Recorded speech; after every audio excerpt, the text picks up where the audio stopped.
Shalom Beth-Ariel et amis de Beth-Ariel ici ou en ligne. On est toujours heureux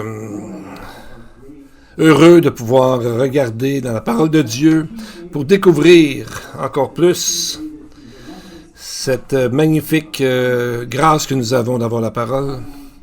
C'est le roi David dans le plus long chapitre du livre des psaumes, chapitre 119, où il a complètement consacré ce psaume à la parole de Dieu elle-même. Il a écrit, psaume 119, 96, « Je vois des bornes à tout ce qui est parfait, tes commandements n'ont pas de limite. » Le mot hébreu, c'est « rechava », c'est le mot qu'il utilisait pour parler de l'immensité de la mer. Donc l'hébreu nous montre encore que Dieu nous a donné la parole écrite. C'est la plus grande et plus complexe et profonde création probablement que Dieu a faite. Car c'est sa parole elle-même, c'est lui qui nous parle à travers la Bible. Bien, avant d'aller voir dans notre Bible, nous allons voir un peu ce qui se passe en Israël. On dirait que le pays est en train de devenir, à partir d'une nation démocratique, s'en vient de plus en plus une nation où la religion est en train de prendre la priorité sur tout. Et vous savez, d'un autre côté, si beaucoup de gens religieux en Israël veulent avoir un temple, et c'est là que ça va emmener le faux prophète dans les prophéties. Donc, c'est très possible qu'Israël est en train de se préparer dans l'histoire pour que ces prophéties s'accomplissent, finalement, les prophéties qui n'ont pas encore été accomplies. Ce faux prophète va être très puissant dans la nation. On peut le considérer comme étant le dernier messie juif, parce qu'il y en a eu plusieurs dans l'histoire, qui va amener Israël à accepter l'Antichrist, comme nous voyons dans Apocalypse, chapitre 13. Et jeudi dernier, il y avait un grand rassemblement d'à peu près 200 000 personnes en Israël pour montrer, pour soutenir toutes les réformes que le gouvernement propose. C'était la plus grande démonstration à ce jour. Et une de ces réformes propose que la Cour suprême d'Israël, maintenant, ça soit des juges qui décident, donc la loi. On peut imaginer que le gouvernement, qui est de l'extrême droite religieuse, va nommer des juges en place qui vont être d'accord avec sa position. Donc, une des raisons pour la création de la Cour suprême, c'est pour s'assurer que chaque branche du gouvernement reconnaisse les limites de son propre pouvoir. Donc, la faction religieuse d'Israël veut avoir le dernier mot en tout.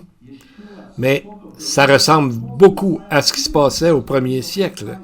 Et Jésus a dit que cette génération, donc on dirait que c'est la même génération du premier siècle qui revient. Jésus n'a-t-il pas dit dans Matthieu 24 qu'il y aurait d'abord des rumeurs de guerre, qu'une nation s'élèverait contre une nation, qu'il y aurait des famines et des tremblements de terre?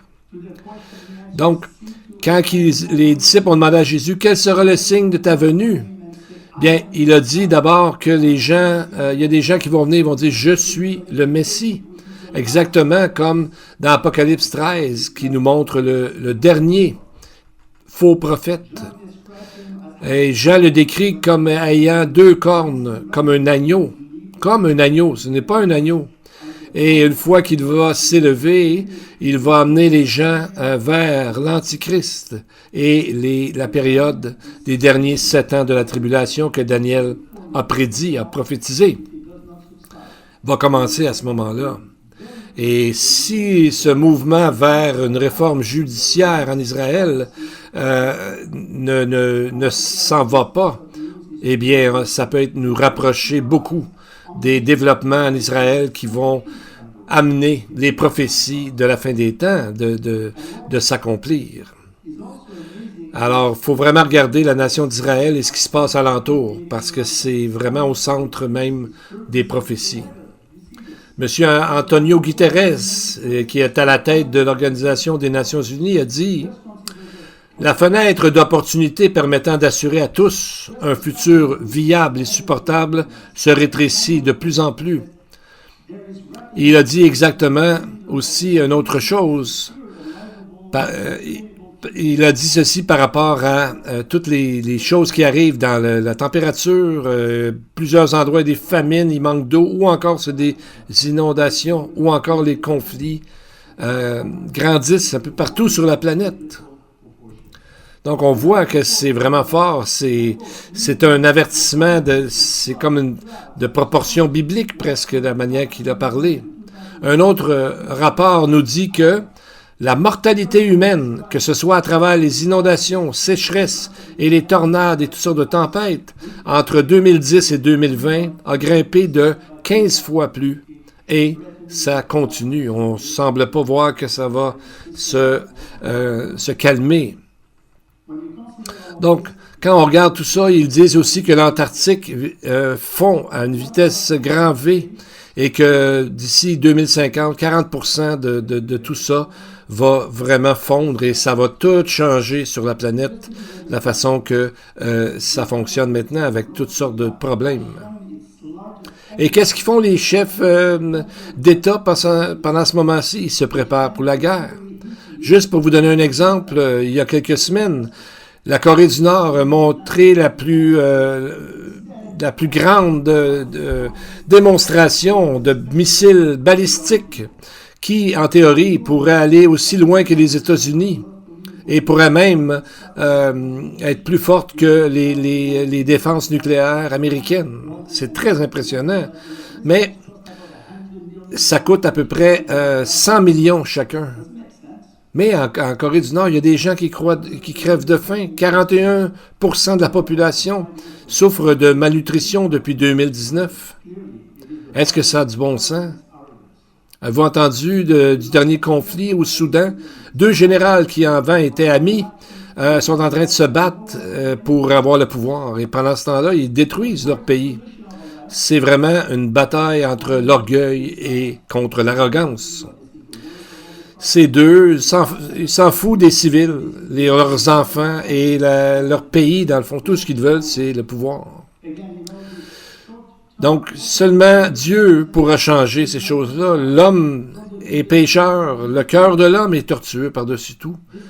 L'homme ne réussira pas à changer ça. L'humanité s'en va à sa perte sans Dieu. C'est notre rôle à nous de leur dire que Jésus est le Sauveur, que sans Dieu, aucun problème ne pourra se régler à long terme. D'arrêter de rêver en couleur. Avant d'aller dans la parole, on va prier pour remercier Dieu pour sa parole. Vous pouvez dire la même chose que moi dans la bénédiction. Seigneur, béni sois-tu, Roi de l'univers, notre Dieu, qui nous a donné la chance d'avoir la parole de vérité et qui a planté parmi nous la vie éternelle. Que ton nom soit béni, ô Seigneur, qui nous a donné les Écritures. Alors, ouvrons nos Bibles au chapitre 11 de l'Évangile de Marc, un chapitre très riche, rempli de prophéties qui ont été accomplies, mais d'autres qui vont s'accomplir également. Donc, on voit des prophéties au sujet des conflits et des certains débats, et on va voir aussi une grande source d'instruction et des avis pratiques de la part de Jésus lui-même. Et on voit qu'à ce moment-là, on voit qu'il y a une tension sur le mont du temple. Le texte change tout à coup de ton, et Jésus commence à parler de 3 choses principales, la foi, la prière et le pardon. Donc, il va nous dire qu'on peut changer, on peut faire bouger les montagnes alentour de nous. Ça serait le titre de cette étude ce matin, foi, la prière et le pardon. Comme ça a été souvent dit dans la parole, que nous devons nous préparer à justement servir le Seigneur en prenant sur nous d'en parler alentour de nous et de travailler à notre sanctification. On entend des gens qui sont trouvés une cachette pour cacher de la nourriture et même des armes. Mais il n'y a rien dans les Écritures qui nous disent de faire une telle chose. Ce que la Bible nous enseigne, et plusieurs fois, c'est de travailler sur notre caractère, d'apprendre à aimer et d'apprendre à servir. Je me demande ce que les gens qui regardent des chrétiens qui font ça pensent, alors que nous disons que Dieu peut tout faire. Et si on est en train d'amasser de la nourriture et des armes au cas qu'il arrive quelque chose, où est la foi réelle là-dedans? Donc, au lieu de paniquer et d'être anxieux, on devrait se réfléchir à ce que Dieu nous a demandé de grandir par la foi, la prière et le pardon. Pardon. Maintenant, lorsqu'on regarde dans notre texte aujourd'hui, Jésus va citer des paroles de Michée, Jérémie et Ésaïe, un peu comme s'il était exactement à côté de lui, en train de dire ça. Un passage qu'on a vu dans la dernière étude, c'est quand Jésus s'en allait vers le mont du Temple. On lit dans Marc 11, verset 13, qu'il a vu un figuier et il alla voir s'il y trouverait quelque chose, le texte nous dit. Parce qu'il avait faim pour manger des figues. Comme si cette image nous dit que Jésus est en train de voir s'il y a des fruits de l'esprit dans les gens. Et en faisant ça, Jésus va nous amener une instruction d'un important chapitre, Michée 7.1, qui dit « Malheur à moi, car je suis comme à la récolte des fruits, comme au grappillage après la vendange, mais il n'y a pas de grappe à manger, pas de ces primeurs que mon âme désire. » Donc, quand on considère le contexte des évangiles et de Michée, on voit le même problème, la même cause, c'est que la foi disparaît. Et il y a un dédain de la parole de Dieu, et le résultat est le même, la destruction du temple et de Jérusalem. Donc, ils vont condamner Jésus dans les évangiles parce qu'il a prophétisé la destruction du deuxième temple.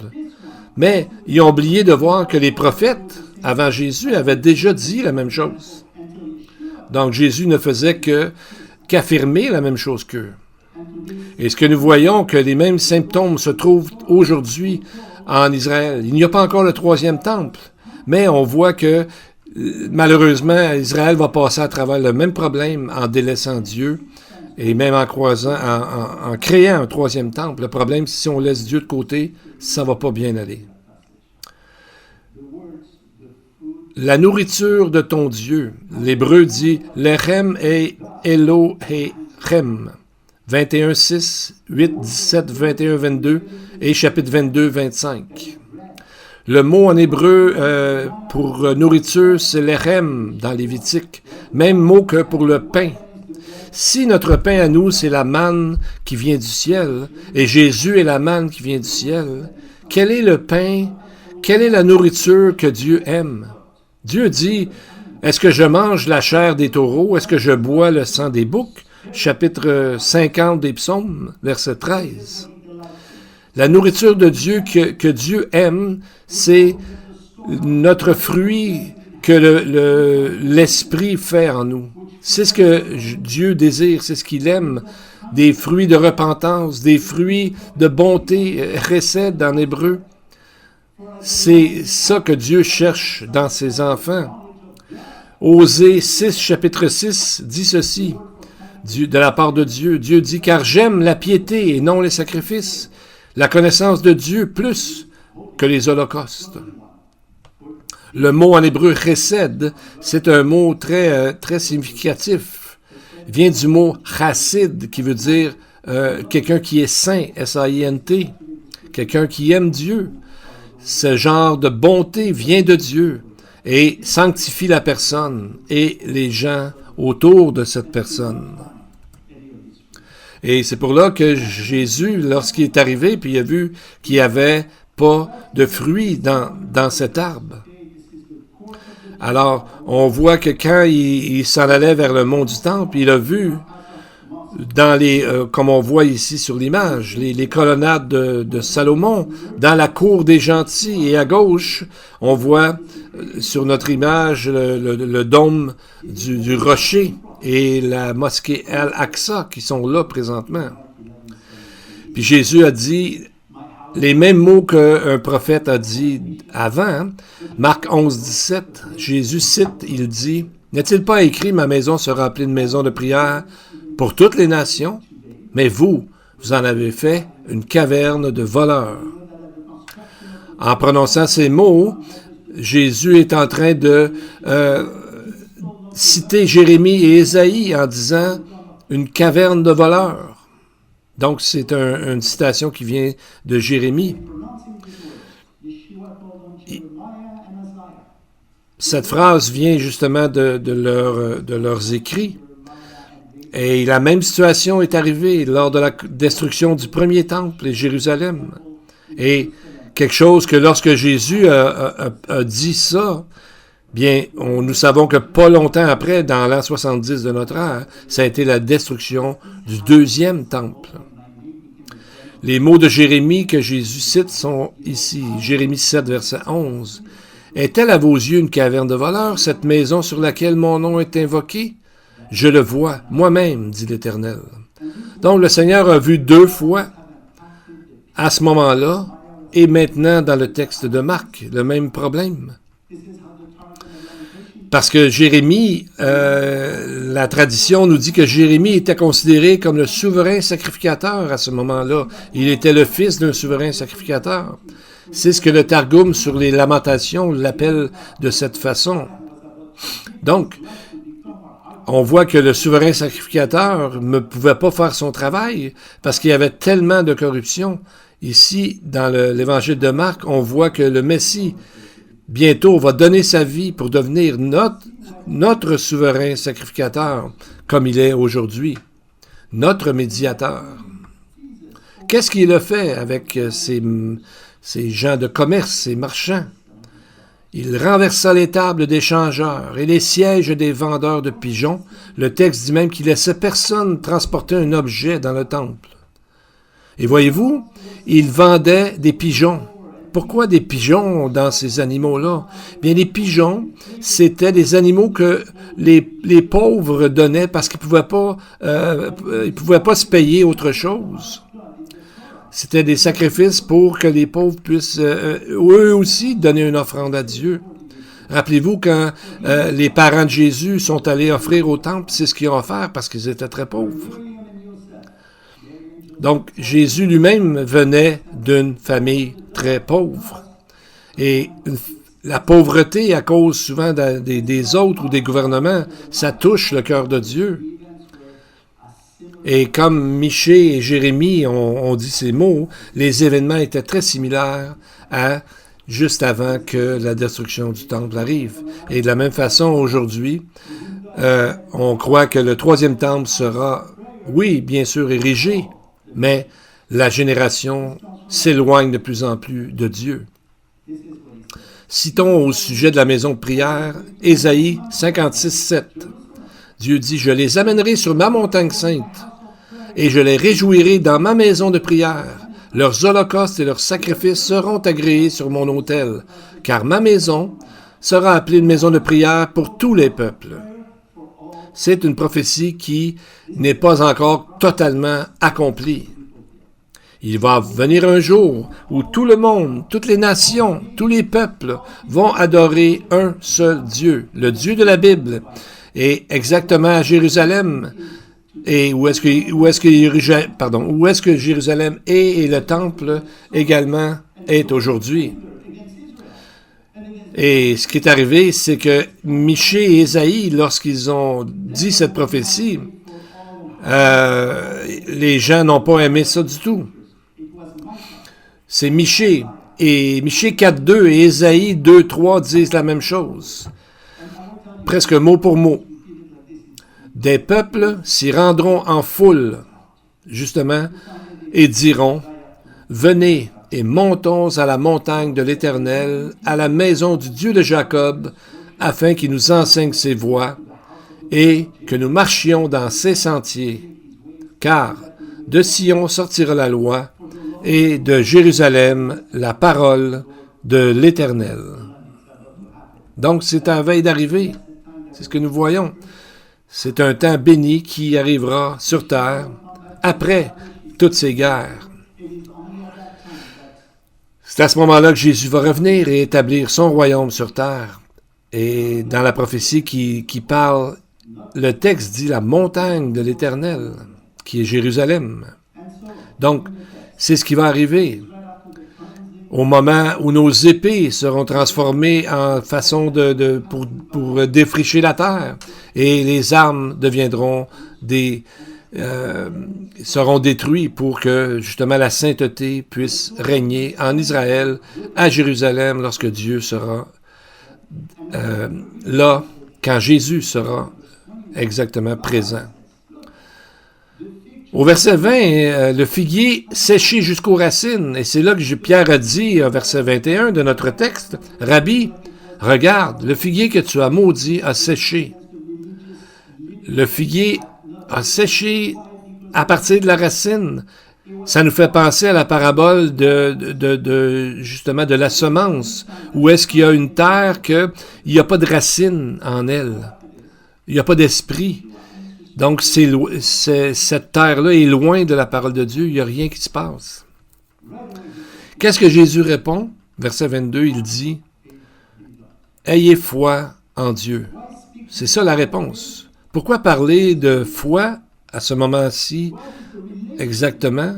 Quelle est la relation entre la foi et le figuier? Bien, il y aurait plusieurs raisons, mais on va en regarder quelques-unes. Premièrement, on sent que l'atmosphère devient de plus en plus tendue autour du temple, où est-ce qu'ils sont présentement. Et même lorsqu'ils s'en allaient vers Jérusalem, on a vu au chapitre 10 qu'ils étaient étonnés, mais il nous dit aussi qu'ils étaient apeurés, qu'ils avaient peur. Peut-être qu'ils sentaient déjà la présence démoniaque de ceux qui descendaient, des présences démoniaques qui s'en venaient vers la cité de Jérusalem, où est-ce que le Messie était pour bientôt faire le plus grand acte de l'histoire, sa mort et sa résurrection. Donc, Satan et ses mauvais anges ont toujours voulu empêcher ça, mais Dieu est plus puissant. Alors, c'est arrivé quand même. Alors, on voit que Jésus a déjà commencé à parler de la coupe qu'il va boire et le baptême qui va bientôt être baptisé. En fait, ça parlait de sa mort, de ses souffrances et de sa mort. Et déjà, les sacrificateurs avaient pensé à des façons de le tuer. Déjà, ils avaient appris on apprend dans l'évangile de Jean qu'il avait fait un décret que tous ceux qui suivaient Jésus seraient excommuniés. Mais Jésus leur dit simplement, calmement, « Ayez foi en Dieu. » Donc, le contexte ici, c'est exactement après que Jésus a maudit le figuier. C'est peut-être pour leur rappeler que le jugement, la vengeance est dans la main de Dieu et non dans la nôtre. Mais eux ont voulu faire leur propre justice. Nous n'avons pas la puissance de maudire, mais Dieu nous a donné la puissance de l'amour et de la foi. Ça, c'est notre travail, et pas autre chose. Les prophéties parlent des jugements terribles arrivés, bientôt.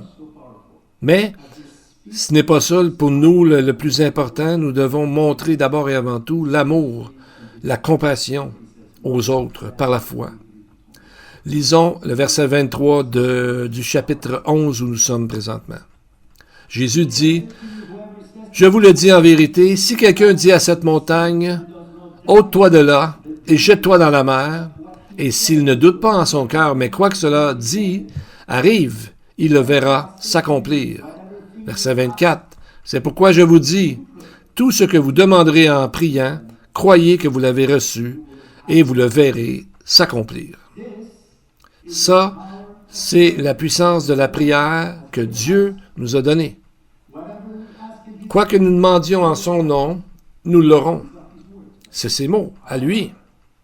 Bien, il y a des choses qu'il faut considérer car cette promesse n'est pas toute seule dans la Bible. Ce n'est pas une carte blanche pour faire quoi qu'on pense. Qu'on va prier pour gagner des millions ou qu'on va prier pour avoir, mettons, une auto magnifique, une Lamborghini qui vaut plusieurs millions de dollars. Mais c'est pas ça que le verset ici enseigne. Ça pourrait arriver quand même. Si c'est la volonté de Dieu, ça fait partie de son plan, il pourrait très bien faire gagner des millions ou une Lamborghini ou quoi que ce soit d'autre. Mais en général, c'est pas comme ça que Dieu fonctionne. Il y a plusieurs autres endroits dans les Écritures qui complémentent cette parole de Jésus en montrant qu'il y a certains prérequis, des choses évidentes. Nous lisons dans 1 Jean 5, verset 14, « Nous avons près de lui cette assurance que si nous lui demandons quelque chose selon sa volonté, il nous écoute. » Donc, n'importe qui peut prier de manière magnifique des fois, mais si on prie mal pour que les autres nous écoutent ou avec des mauvais motifs, c'est pour ça que Jacques dit dans son épître que les gens souvent demandent mal. Ce n'est pas des réponses qu'on aura parce que ce n'est pas ce que Dieu nous demande de faire. Pour connaître de telles bénédictions, il faut connaître la volonté de Dieu. Donc d'avoir une communion très proche avec Dieu pour savoir qu'est-ce qu'il nous demande de prier, qui est selon sa volonté. Ça a souvent été dit que le but de la prière, ce n'est pas que la volonté de l'homme se fasse au ciel et sur la terre, mais que la volonté de Dieu s'accomplisse sur la terre.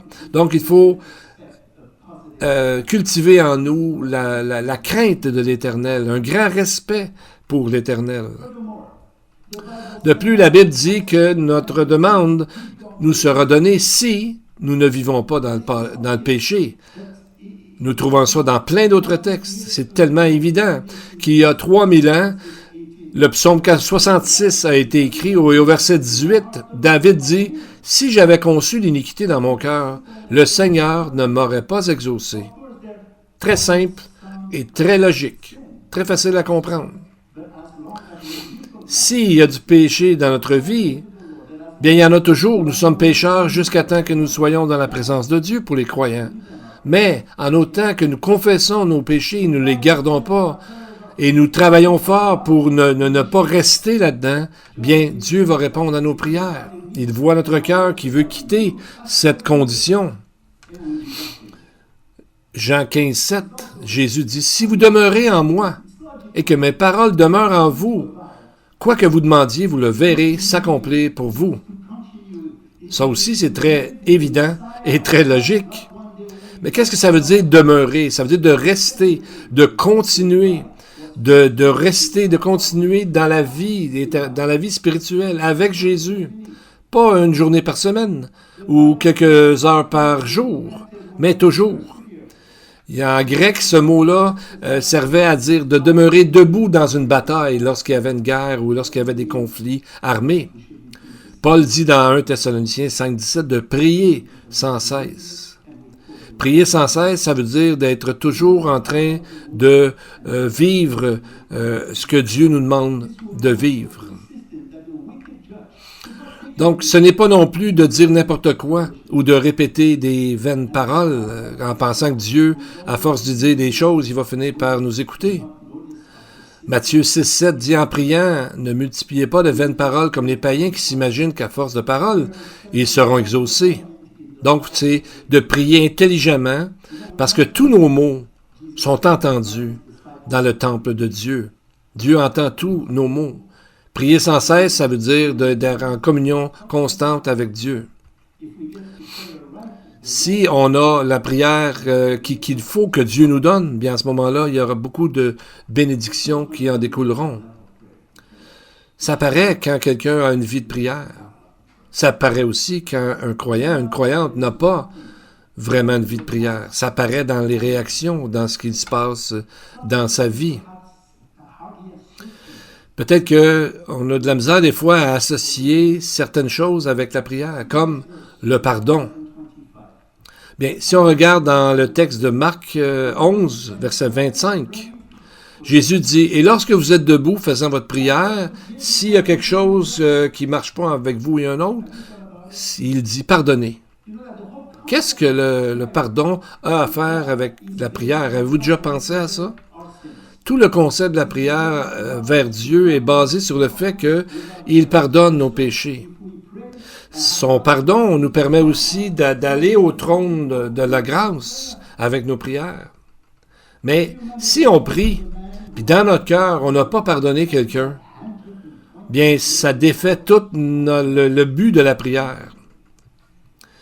Rappelez-vous l'histoire que Jésus nous a donnée, la parabole de quelqu'un qui devait une dette incroyable, comme quelque chose comme 120 milliards de dollars. Beaucoup d'argent. Je ne sais pas comment on peut arriver à ce chiffre-là, mais d'après le texte, c'est un chiffre que personne n'est incapable de payer.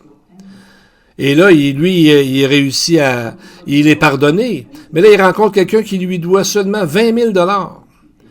Et Matthieu 18, 28 dit qu'il a saisi la personne qui devait de l'argent, il l'étranglait en disant « Paye ce que tu me dois ». Est-ce que c'est juste? Lui, il a eu une dette qui lui a été enlevée de 120 milliards de dollars, puis il n'est pas capable de pardonner quelqu'un qui doit 6 millions fois moins. Donc ça, c'est l'histoire des talents que Jésus a donné dans Matthieu chapitre 18. Matthieu, il dit, dans le fond, Jésus dit dans la fin de sa parabole, « Ne devais-tu pas avoir aussi pitié de ton compagnon, comme j'ai eu pitié de toi? » Matthieu 18, 33. Donc, le pardon est un prérequis essentiel de base pour que la prière fonctionne, soit exaucée. Marc 24, les versets 24 à 26 de notre texte. « Et lorsque vous êtes debout faisant votre prière, si vous avez quelque chose contre quelqu'un, pardonnez, afin que votre Père qui est dans les cieux vous pardonne aussi vos offenses.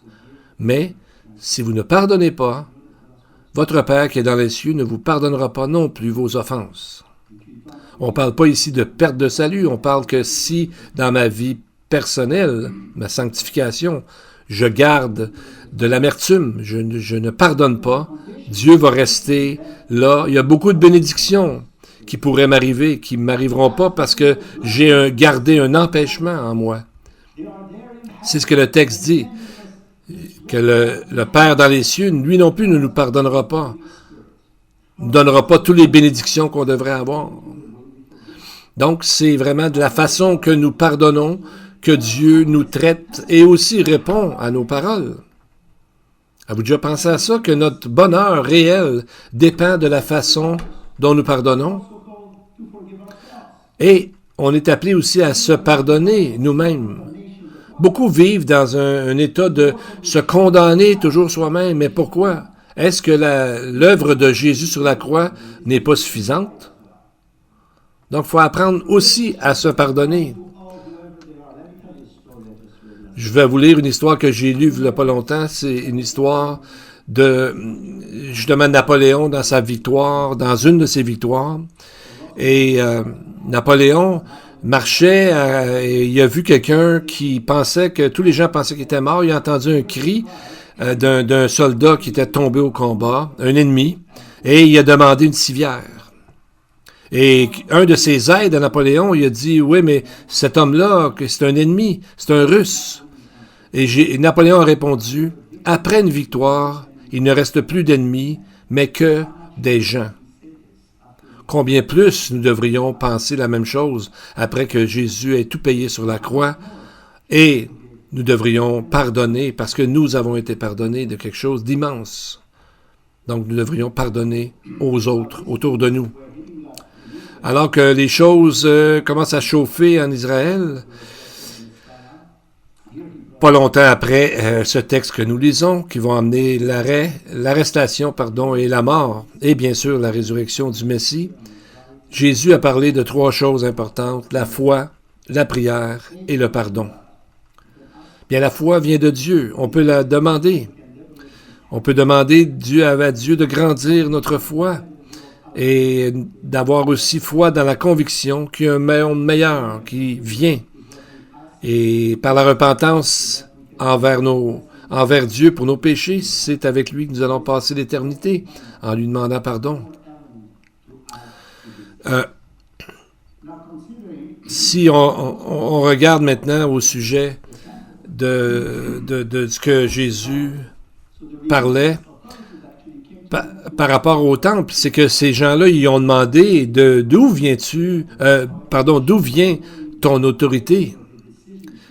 C'était légitime de demander ça, mais ça montrait bien qu'ils avaient déjà fait leur décision de le tuer et cherchaient des moyens de le faire périr et essayaient toujours de l'attraper. Versets 29-30, Jésus a donné la meilleure réponse que personne n'aurait pu donner. Il leur a dit, « Je vous adresserai aussi une question, répondez-moi, et je vous dirai par quelle autorité je fais ces choses. Et le baptême de Jean venait-il du ciel ou des hommes? Répondez-moi. » Alors on voit que les gens se sont dit, bien, si on lui dit ça, si on lui répond, on va se faire prendre d'une manière ou de l'autre.